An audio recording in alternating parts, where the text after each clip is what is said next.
Hello, ladies and gentlemen. Welcome into the 4-3 show. A little bit different setup this week as Parker and Pat are not here, but they have been generous enough to join us on the live stream. Yeah, Gentlemen, we got COVID. wait, Pat, you're the one that says COVID is dead. Well, yeah, COVID isn't real. No, I'm kidding. We don't actually have COVID, people. Gentlemen, how are we my doing mood would today? be far worse. I'm very good. You know what? I am so beyond good, Ryan Blank. I am in such a work heavy. Safe. Yeah, let's go. Sorry. Bro, didn't you yell at Ryan for doing that like 3 months ago? Yes. You were just talking about how you are. He did yell at me. So Mhm. this is hypocritical, okay? Dude, Profar just beat out an infield single with the This is bases my loaded first and show out. back in Don't like get knocked 4 excited. weeks, and I've already driven the show into chaos. I love it. That's your job, Pat. Yeah, it is. Ryan, I'm going to ask you a favor for our Blaze listeners. Tilt your mic down a little bit and turn up your speaker all the way. I have you above the Good. limit. Well, I need to hear them. Yeah. Oh, genius. Can you guys?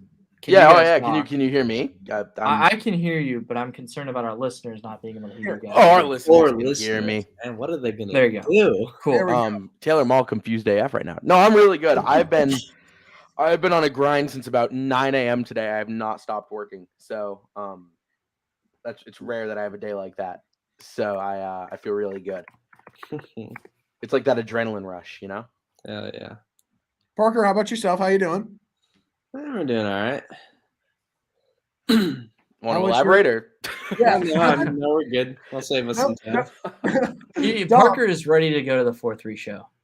Yeah, exactly. So, Tom, I know you're excited about the Padres and everything, but overall, how was your day? It was good. You know, hopefully Paul is not listening.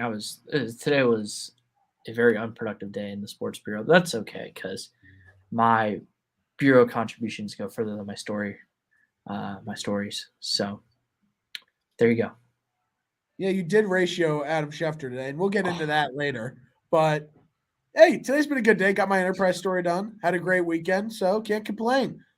Let's get into the show. First thing we got to talk about: we were not here last week because of the national championship, but the Kansas Jayhawks, national champions, 14 years later, they're winning technically their third national championship, even though they had two before the tournament started. But they won, so that was happy day for me. But guys, I gotta ask real quick: what was your favorite moment of the NCAA tournament this year? It was definitely not when Creighton came back down 15 against the Aztecs, but I mean, I think Caleb Love just making step back threes straight in defenders' faces was pretty cool. That wasn't like a signature defying moment from this March Madness, so I think it's a little tougher to pick from this time around. But St. Peter's, beating Purdue with the buzzer, more like Purdue missing the buzzer beater, but beating Kentucky in overtime was pretty cool. But I think Caleb Love making a bunch of just wild threes was cool. Patrick, over to you. Oh, sorry. Yeah, for those listening at home, I'm also currently working on editing a short film. It'll be out April 22nd. I can't wait for the viewers to see it. But sorry, I was listening to royalty-free rock music. My favorite moment from the national tournament or from the tournament was I don't know. I'd probably say it's the Peacocks run. Who didn't love that? Or Bryant losing first round. That was pretty cool too. But that's yeah, I don't know. I lost interest so fast in this tournament, unfortunately, just because of how horrendously my bracket did. But it's March Madness. There was no real buzzer beaters or anything this year. It was a little disappointing in that sense. It wasn't super adrenaline filled moments, but I had fun and I enjoyed it. Yeah, kind of the same for me. I don't know. It was a good tournament, like always. There was some chaos as far as teams advancing to certain points in the tournament, but I do think that's a good point though about the buzzer beaters. There wasn't too much chaos when it came to that regard. I mean, there were some games that go to OT here and there, which is always great, but I mean, there wasn't too much as far as the buzzer beaters, and I feel like that's so much of what drives March Madness and the craziness that ensues. But that's not to take away from the tournament, though. It was a good tournament. Just didn't have like the I'll never forget that shot kind of moment. For me, of course, it's KU winning it all, but there's a few moments I do want to highlight. The Remy Martin 3 with about 2:40 left in the national championship to go up by 3. That was a tremendous 3. The sidestep, fade away. That's just a Remy Martin shot that we saw a lot when he was here at ASU, and just his ability to knock down key shots was awesome. But my favorite moment of the tournament was KU beating Nova by 16. And you guys know I've talked about it. I was at the Final Four 2018 when Nova put on a shooting clinic. They couldn't miss from 3. They scored, 98 points that game? I think it was 95. Lord. I'll find that real quick. Somewhere around there. But they dominated KU, and I was there in attendance. It's kind of brutal. 95. So to see KU get their revenge and beat them was really, really fun for me, at least. But the cool thing about it is the 4 times that KU and Nova have met in the NCAA tournament, the winner of their matchup has actually won the tournament. So that trend continued, which I thought was also kind of funny because I like those kind of stats like that. But overall, I agree with you guys. There wasn't those like insane shots like Jalen Suggs and those buzzer beaters, but the Peacocks run, history right there. Just none of those like last second shots that really are going to be those defining moments. So, but overall, it's March Madness. It's always fun every year. But overall, happy that the Jayhawks were able to get it because I've been very adamant about 2020 that KU team would have won the national title if the tournament was not canceled due to COVID. So I've been very adamant about that. But to be able to see them to win this year was awesome. So that'll do it for March Madness. So let's move on to the NFL. Today's going to be a big NBA show because playoffs are starting. Awards are going to start coming out soon. So the NFL is going to be really short. And it's the sad news of Dwayne Haskins, who passed away this past weekend after getting hit by a dump truck on the highway overnight. What was your guys' reaction to the news? And then we'll get into something next about it. But what was your guys' reaction to hearing the news about Dwayne Haskins? Well, if I'll go first. I know what you want to talk about. You want to talk about the Schefter thing, which that as horrible as that is, that shouldn't be the story dominating it. The fact that any young person who has made their dreams come true, no matter how successful or not they were in the NFL, any young person who makes their dreams come true by playing in the NFL, to see them die in such a unprecedented way so young sucks. It's horrible. And he, whether or not he was good in the NFL is irrelevant. He was an NFL quarterback. That's something that like 2% of the world's population does. 2? If even, I don't know. It's Is it higher? Close. There's 32 people in a 7 billion world. Right. So far less than 2%. I meant overall in the history of the world, but it's still probably less than 2. You have to have respect for him for making it there, and it's no secret that like people were harping on Dwayne Haskins. I mean, it's happened to him his whole career. But he was on a team, he was on a roster. And yeah, he'd been disappointing, but that's irrelevant. A young man lost his life, and that's horrible. So right. And it was kind of funny because I didn't realize it was from a dump truck until like a while later. And then our friend Bobby was talking about that's not what he associates with dump trucks, but we don't need to go into that. I mean, it was tough. And especially when you lose someone who's that young, it's really awful. And it's unfortunate that a man's life, just in general, not only just one that was in the public eye, was taken. So I think that's something. Parker, you got anything you want to add? Yeah, no, I mean, it really is just crazy how things can happen so quickly because I remember waking up to it like very vividly because every morning I wake up and if it's not a bureau day, I'm probably going to sleep in. So I'm going to miss out on a lot of stuff, especially a lot of sports related stuff, which I want to like read really quickly, read some headlines, see where everything's at. And I just remember scrolling to the very bottom, and I don't know at what point like that news came out, but it was like the last thing that I had scrolled to, and I like a sort of like a gasp or something. Like I was like oh my god, like that's such a shocking thing to see, because like that's a guy that, just 2-3 years ago was throwing 50 touchdown passes at Ohio State and was a Heisman finalist and got drafted 15th overall by Washington. Like that's just, it's horrible. It's heartbreaking. Like I never met the guy. I'm not an Ohio State fan. I'm not a Washington fan. I'm not a anything fan. But like that's just horrible to see that, and like it like hit me in like a weird way. He's only 24 years old. I mean, you can say what you want about the NFL success and what the future would ever hold for him in an NFL jersey, but I mean, the guy did some special things in college. Really, just a remarkable player. And that video of him when he was younger, when he was touring and he was in the locker room and he was dressed all in his jersey and saying how he wanted to go there and how he did, and one of the had one of the best seasons ever of any position player in Ohio State history. So it was a shocking thing to see. So just, prayers to his family members and friends, because that's just such a devastating thing to wake up to. Yeah, and looking at Dwayne Haskins, I'll admit it, like, as a Michigan fan, I cursed his name a few times because of how great he was in college. And what he did in that season as a starter for Ohio State, one of the best seasons from a quarterback in Ohio State history, and to be drafted in really the heart of the first round, he had the potential, and it doesn't matter, like you said, Pat, it doesn't matter what success he had in the NFL or if he even had any. That's not what matters.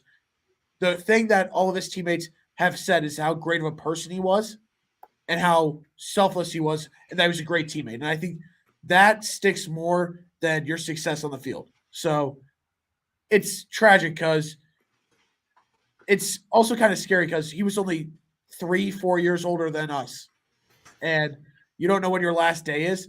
And it's just heartbreaking to see anybody die at such a young age. And especially when you have an impact on a whole group of people, whether it's a sports community, sports fan base, a community of people, your teammates, regardless. It's something tragic that you never want to see happen, but something that we see too much of. So, Pat, you talked about it a minute ago, and I want to segue into it. As for Parker, Dom, and I, aspiring journalists, knowing what Adam Schefter tweeted, what do you guys think of that? And what he said in his tweet was how he highlighted the struggles that Dwayne Haskins had in his career before mentioning that he passed away. What did you guys think of what he said in that tweet? It's unnecessary. I mean, there's just no place for it. I mean, like any NFL fan that saw him play realizes it didn't translate. Like the success wasn't there like it was in college when he had declared for the NFL draft, and that shouldn't matter. Like when you're releasing some information like that, you don't need to mention that. And like, look, he's an NFL insider. He releases NFL stuff. He's gonna find an NFL tie. This was an NFL player, but that's enough. Like you don't need to do it. And Adam Schefter's had some questionable tweets go out there. He's done some questionable things as a journalist in general. And this is just another one of those things where it's like, I just didn't understand it. I guess I don't see what you're attaining by throwing that little like extra information in there. There's no reason for it. No, I mean it was disgusting, and it was disappointing to see. And even more disappointing was that he deleted it, then sent off like 2 more tweets, and then posted an article and kind of just retweeted stuff. And then it took him 48 hours plus to apologize. And he did so in a way that I thought was rather disappointing as well, because he did a podcast and he led with that, which I think is the right way to handle it. But the problem is that he posted it on Twitter, and on it had his podcast logo. It was just a green screen. And then on the bottom was a red stripe that said, download the Adam Schefter podcast, like anywhere. So while he was apologizing, and his apologize itself was pretty solid. And I mean, like, judging people's apologies is whatever. But at the same time, he used his podcast and he promoted his podcast in his apology. And I thought that was so dumb, especially after taking 48 hours. And I ratioed him. And I said exactly that. You couldn't have responded within the last 48 hours and done so in a way that wasn't promoting your podcast. And let's see what the like total is of this. I was very proud of this ratio. I think one of my best ratios. It's kind of died down a little bit just because, I mean, his tweet is also taken in less traffic. But I got 78 likes on this ratio. Obviously, his apology got 42,000 because he's Adam Schefter, but got to applaud myself for a solid ratio. Yeah, I think looking at what the tweet was, I was, like you said, Dom, it was disgusting. There's time and place, and that's definitely not the place you talk about that. You have to think before you tweet. You have to make sure you read it and understand what you're saying. And he should have known the backlash he was going to get. And looking at the apology, I want to take it one step further. He couldn't do anything with his face on camera. I personally, if I were in his situation, first off, I would never put myself in that situation. I wouldn't tweet something like that. Excuse me. But do it on camera. Show something on camera to where people know you mean your apology. And I didn't get that feeling. The apology seemed sincere, but it would have been a little bit more sincere if you did it on camera. But as future journalists, we don't want to put ourselves in any situation like that. So we have to understand what we're doing before we do it. We have to think 2 steps ahead before we do what we're thinking about doing. So it was disgusting to see. It was horrible of him to even think that it was okay to tweet that. And the one thing that Pat mentioned a little bit earlier is that it kind of has overshadowed the whole story of what actually happened, which I don't think is okay either. But I'm glad there's been some light shed on the fact that he made a mistake and that it's something that should not happen. So I was happy that he got some backlash for that. Pat, do you have anything you want to add? Pat, you're on mute. No, not on that topic. It was very well said, RM blank 4. Thanks, Tom. Appreciate it. Of course. Now let's get into basically the meat and potatoes of this show, the NBA. Regular season's over. The playoffs are here. It starts this week with the play-in tournament. So I want to start off with awards. Who do you guys think is going to take home MVP this year? LeBron James. I think it's going to be Joel Embiid. I do not want it to be Joel Embiid. And LeBron James should never touch another MVP award again. That is, I think it's going to be Joel Embiid. I think it should be Jason Tatum, but that's what can I say? Bias. Second half of the season, he's averaging like 42 points per game. I don't know if you can see the hat I'm wearing or anything, but He's been unreal. He's been insane. I'm saying Joel on the precedent of what the NBA set in the past. I mean, most recently, just look at last year. You have to win a certain amount of games in order to get it. That just comes with the territory. Personally, I'd say it should be Jokic. But, I mean, if that were the case, Steph would have won it last year. The NBA's made it very clear you have to – they don't have like a set number, obviously, but you have to be one of the top seeds. You can't be like a 6, 7, 8 or like a play-in team like the Warriors were last year. It's the same with the Nuggets. They're the 6th seed currently. And it sucks because Jokic is also doing some historic things. I mean, the numbers he put up are just absolutely absurd. But Joel Embiid, though, is extremely deserving. He won the scoring title. He edged out LeBron. He was able to secure that. And there were some interesting stats that were being brought up, and it was that he scores the most points. I think it was 0.83 per minute in NBA history, minimum of a certain amount of minutes. Don't know what the minimum was, but he obviously meets it very easily, even though he's been an injury-riddled kind of guy. He's been able to stay healthy this year, and that was the biggest knock on him last year and previous years, able to stay healthy. So I think that, he finally gets that award, and good for him. I mean, for a big man to win the scoring title, it's the first in Shaq in 99 and 2000. So good for Joel Embiid. I think he'll get it. And maybe I'm giving him a little speech congratulating him. He's not going to get it, but I do think he will. And I think that based on what Joel Embiid's a loser. based on what the NBA has shown, he should get it. But you never know, I guess. Process is a joke.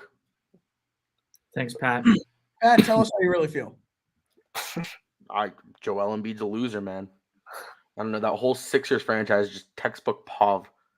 And by POV, Textbook I mean Pog. poverty. In case anybody was We're curious what normally that's used to short for. hearing say Pat talking about Pog. No, Pog. they are an impoverished team, an impoverished franchise. The 0-76ers, bunch of losers. What do you think of their head coach, Pat? But don't put me in a tough position like this. No, I'm going to put you in a tough position. I don't know, man. I wish he'd literally gone anywhere else. Literally anywhere else. Like, there's 29 other teams. Actually, there's two teams I wouldn't want him on: the Toronto Raptors or the Philadelphia 76ers. Why the What do you think Raptors? of the Raptors? They're Because they're Nick fans, Nurse. dude. They're fans, and Nick Nurse. Oh my god! I guess it would be better if Nick Nurse wasn't the coach. Fred VanVleet makes them run through a wall. The Raptors make me so mad. I'll never forgive their fans for them cheering over a torn Achilles. Yeah, and Yeah, I also understand Parker's beef with them, but Pat, what do you have Also- against Fred VanVleet? he's just a loser, bro. I could not every second I had to watch bro play against the Celtics in the playoffs in 2020. I wanted nothing more than to find a cliff and jump off of it. Pat, what would you seriously, say if I said Jason Tatum was a loser? I would be upset, but there's no Raptors fans that are genuine, real fans. So it's called the National Basketball Association, not the International Basketball Association. Thanks. Move to Buffalo or get out of the league, losers. You want them in Buffalo? I know I'd hate them more there, but Kansas City will take them. yeah, move to Kansas City and they'll be fine. There'll be poverty there too. Kansas City. Say that now. Just like all the rest of their sports teams. That's true. They'd move to Kansas City. Ryan Blake would root for them once, and I'd pray they were back in Toronto. Yeah, exactly. Nashville? No, they already got the. Well, that's Memphis. Yeah, they got the Grizz. They don't want two teams in. Las Vegas. Oh, the That's Las West- Vegas Raptors. It's Western Conference though. They could reorganize the league. Yeah, they can move some things around the way they Move the Pelicans again. Those guys get moved like every 2 years. All right.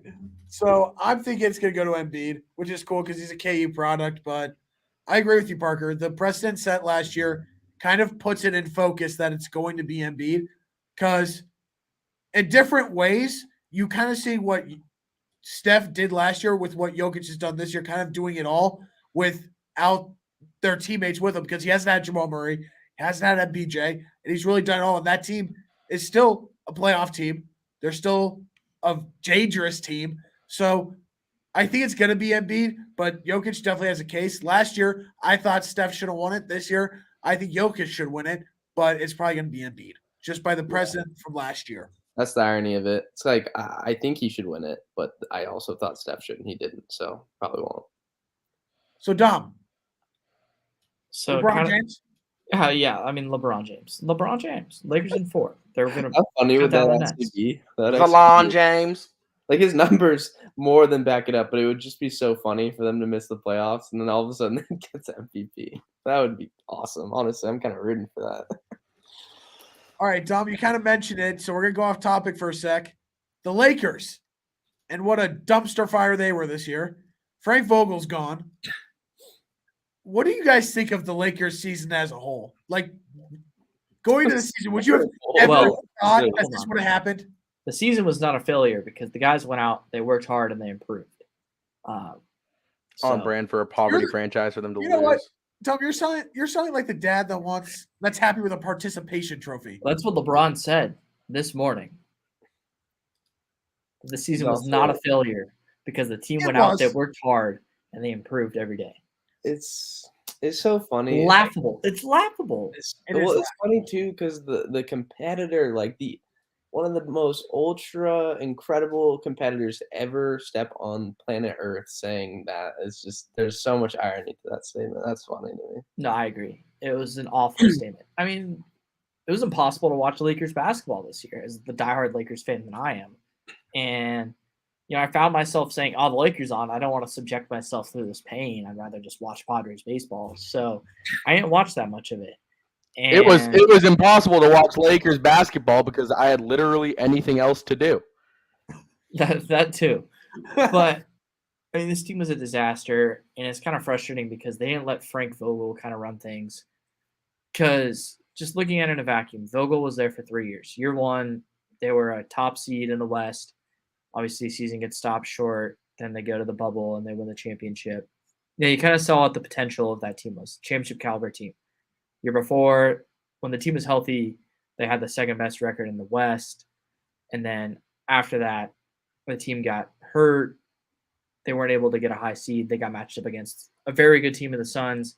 Anthony Davis got hurt. Season ended. Good team, though. This year, they changed things up, and the team is a complete disaster. Russell Westbrook, or like Westbrick, was awful, and he completely threw the entire organization under the bus today. It was pretty comedical. What did he say? He just said, like, there's been, like, Comedical? stories. Comedical dumb? Pretty It's not a word. comedical. It's okay. We spent all day in a writer's bureau. Yeah, I'm exhausted, Comedical. dude. I left my apartment 12 hours ago. It was comical. How about that, Pat? Is that a word? That's Thumbs a up. word. You are talking to the comedian here. Chris Lamont would have loved It's that. comedical. But it was comical. Shout out to And the Lakers posted his press conference before it happened as if that was going to be a complete disaster. So the Lakers this season was a disaster. And, I'm just about to stop supporting this team. They pushed you to your limits. I've watched every Lakers game for the past 30 years. I'm not supporting these guys. Yeah, they're a really funny team, and you You know should what? support the San Diego team. Well, I mean, the Padres never put me through anything in my life. You should be a Clippers fan. No, they left. Dom holds vendettas against sports teams that leave like nobody else I've ever met. It's awesome. You got the Chargers who left, and now the Clippers. Dude, every sports team in Dom's life that he trusted is left to get a gallon of milk and not come back.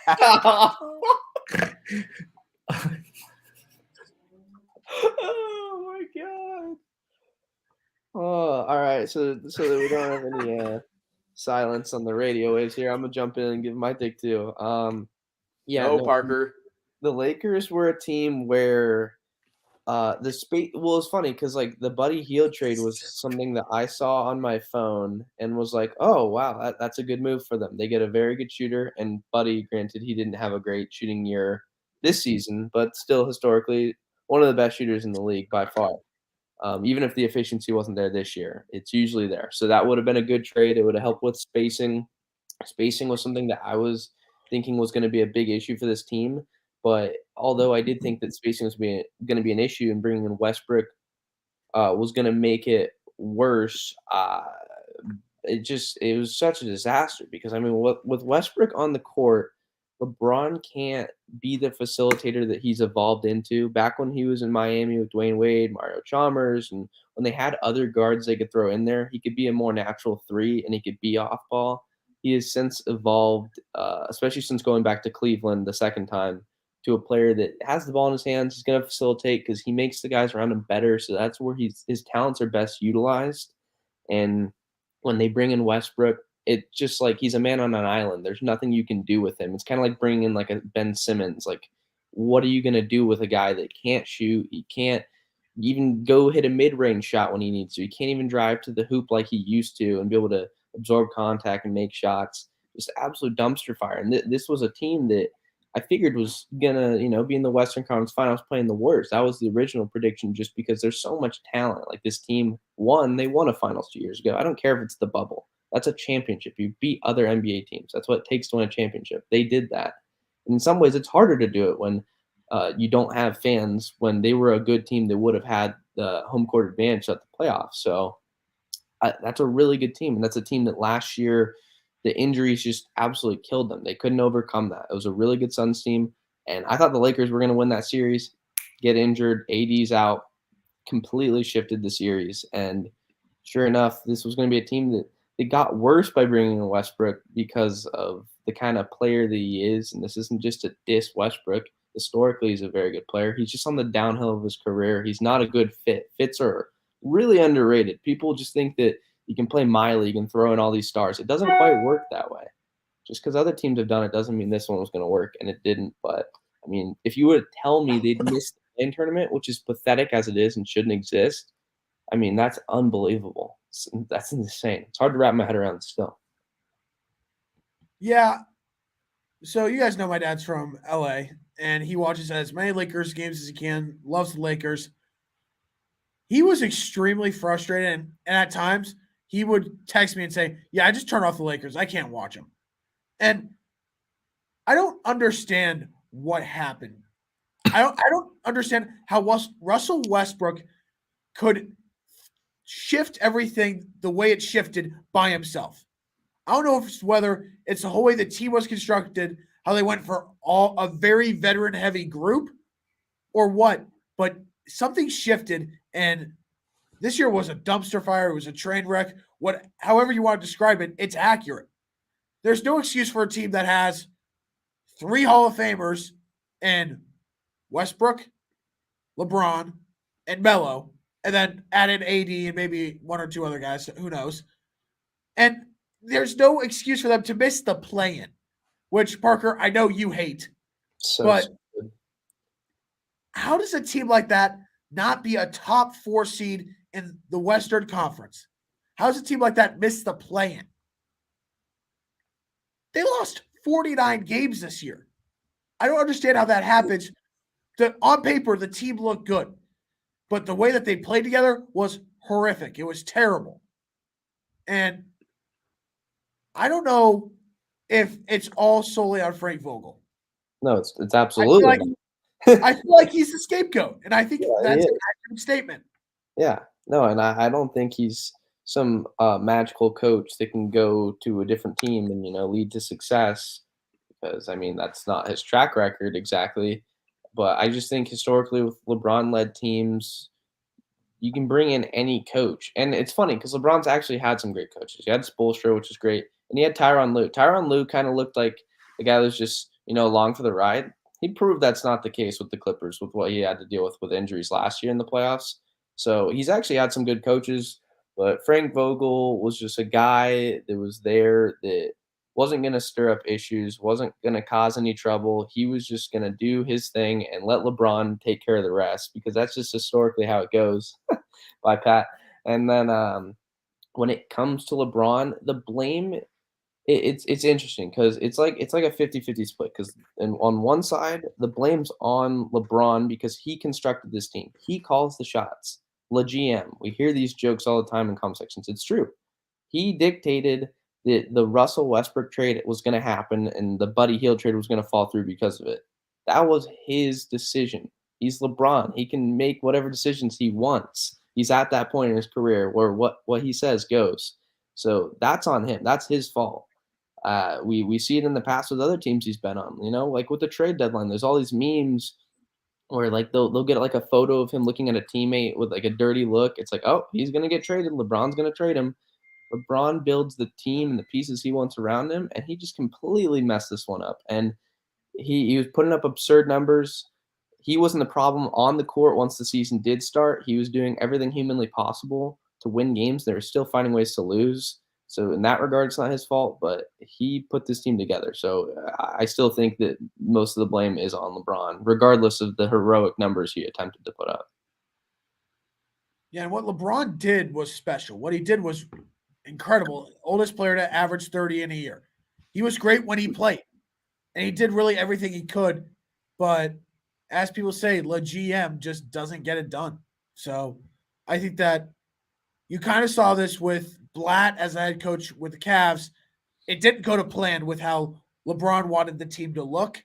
So really, it's kind of let the coach dictate it, let the GM dictate it. You focus on working with your teammates and build a winner on the court instead of trying to be the guy to create the team. So just the Lakers were a frustrating team, to say the least, this year. But let's get back. Frustrating. I might just stop caring about them.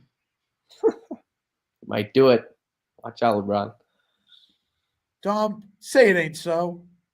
I'm not a coward, so I'll do it. Oh, you're not? No. All right. I'll hold you to it then. Cool. If you find me watching any Lakers regular season games next year, you call me a coward, Ryan. I really hope I catch you watching a Lakers game, which will never happen, but I really hope I do. Hey, it's not gonna happen now. Because you're just done with the team. You're so fed up. So fed up. Where's Pat? Did he just leave? Yeah. No. What happened to Patrick? I'll text him. Yeah, text your roommate. All right. Let's get back to some awards. Pat, did you clean the floors today? What are you, his mother assigning chores?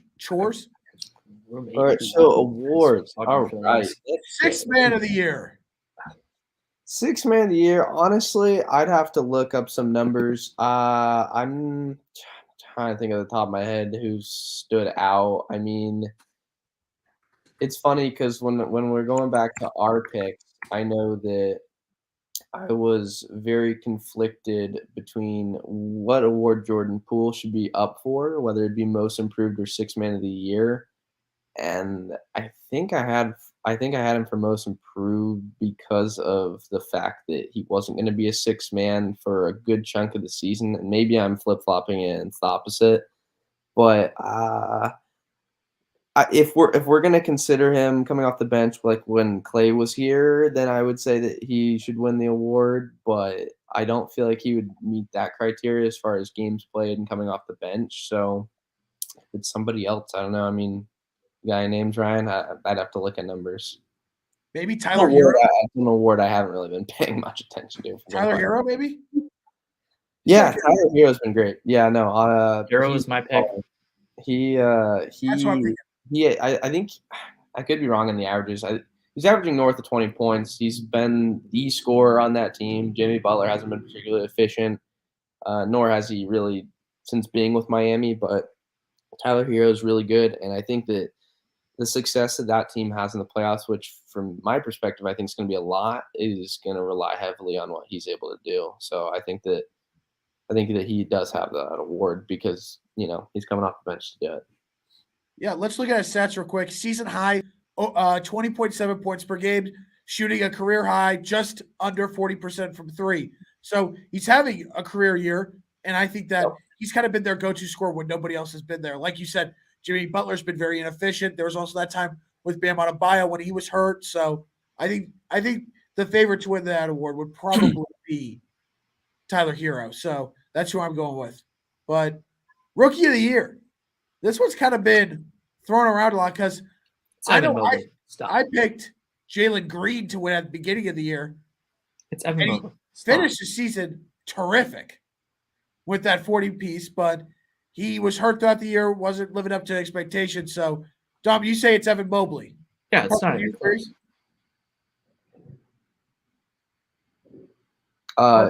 Yeah, I think it is too. I think that it's an award that's up in the air. What I feel like goes for him that's important is, although he's missed some games to injury, some of the other rookies as well that are in contention have, which kind of neutralizes that aspect. And another thing I think is the fact that the Cavs are the best team of the rookies, except for, I guess, with Scotty Barnes with Toronto. They are a higher seed.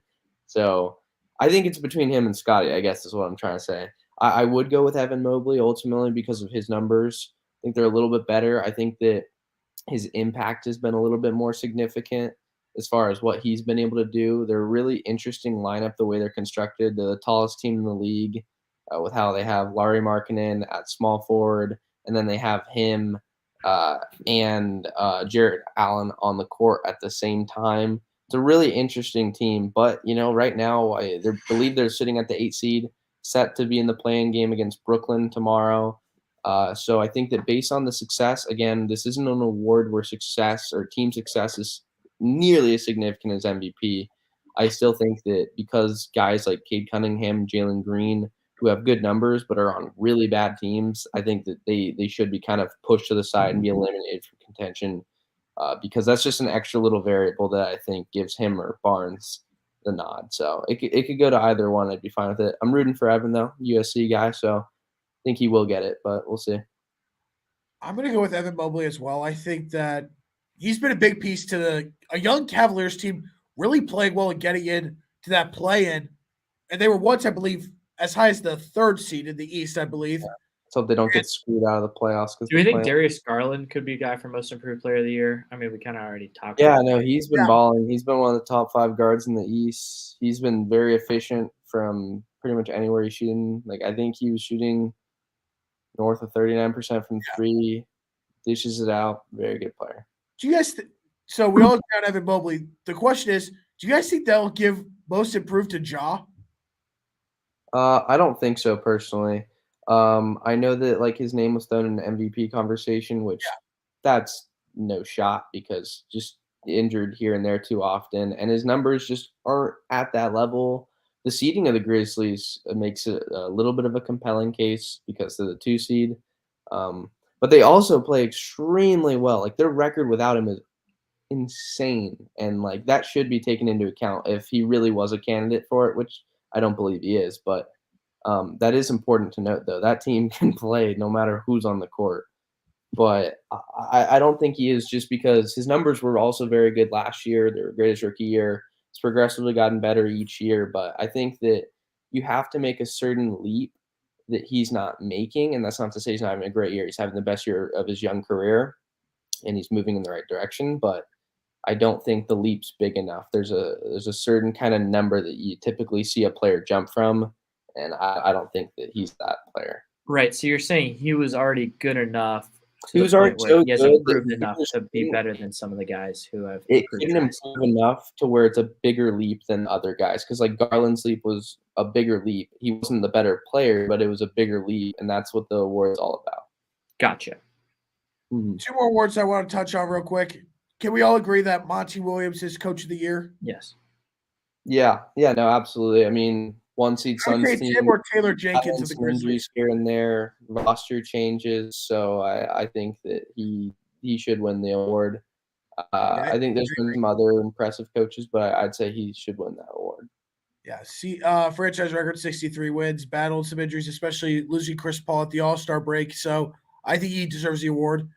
The last one is probably arguably one of the more debatable ones, and that's Defensive Player of the Year. The race between Mikal Bridges and Marcus Smart. Who do you guys think takes the award in that one? Sorry. I think it's Bridges because he's on. I'm stubborn about it. Not that him winning it, but as far as the Suns being the number 1 net efficiency defense, they wouldn't have been if Draymond didn't get hurt. It would have been the worst. But boo-hoo, it is what it is. He's the best defensive player on the best defensive team. So he should get that award. He's really good. He can make nights very difficult for just about any player in the league, regardless of position.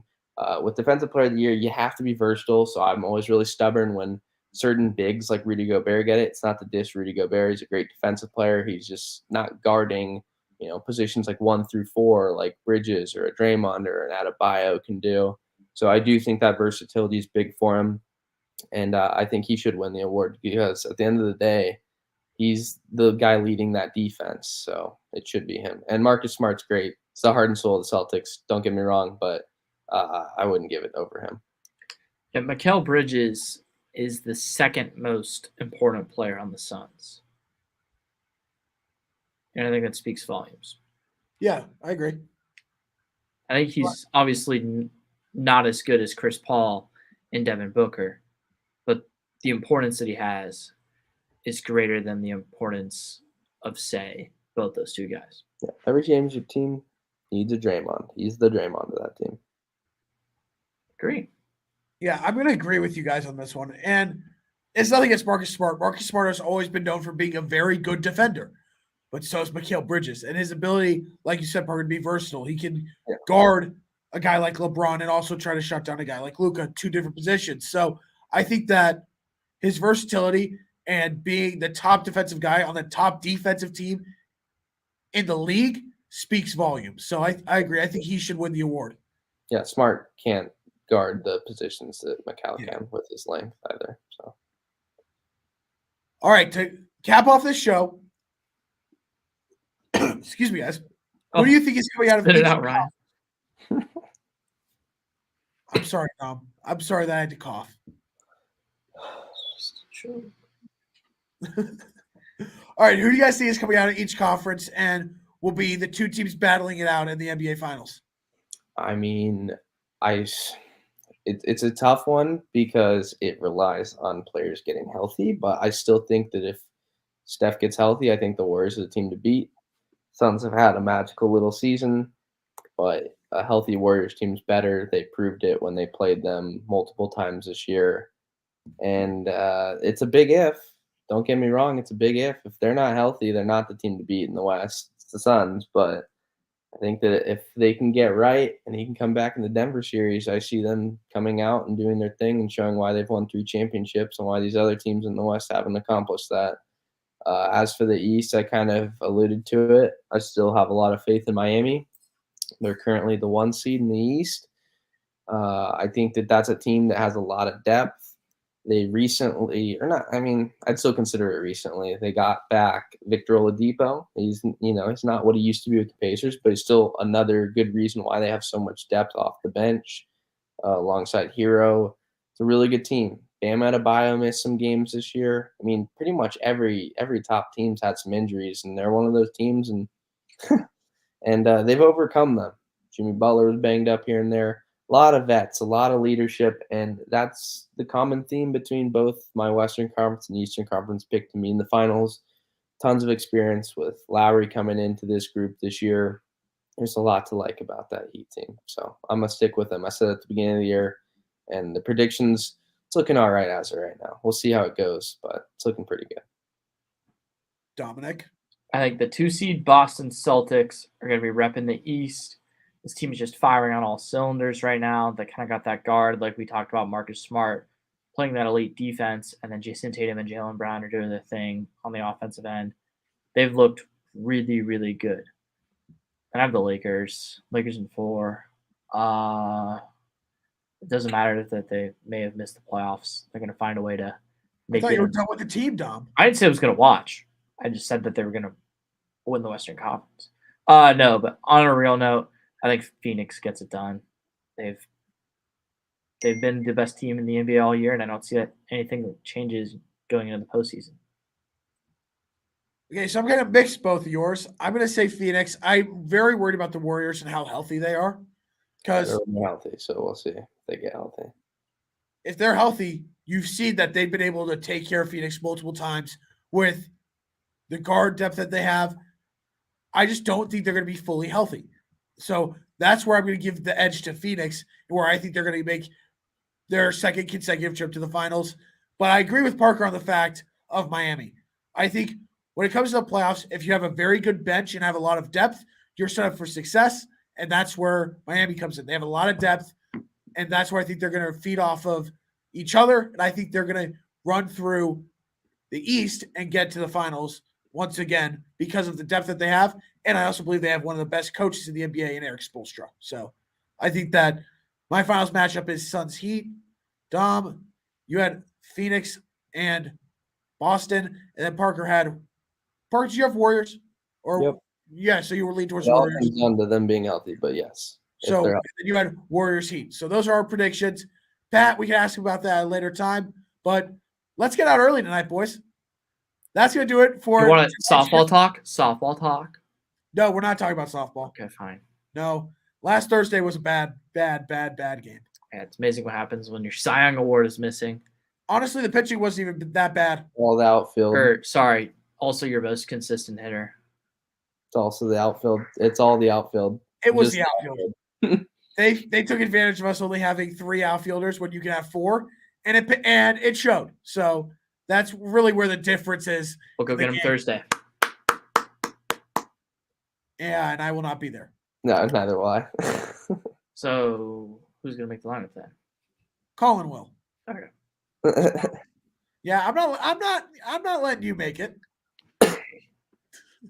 But in the competitive league, we're undefeated. We're 4-0. It's all that matters. In the How have we not had games Recreational- back-to-back weeks? recreational league, we're 0-2. We had to forfeit 1 game but we are 0-2. So we got to get a couple wins back. I'll be cheering from afar on Thursday, but hopefully they can get a win. But that'll do it for tonight's show. Thank you for listening. We'll be back next week, same time, same place. Everyone have a great rest of your week.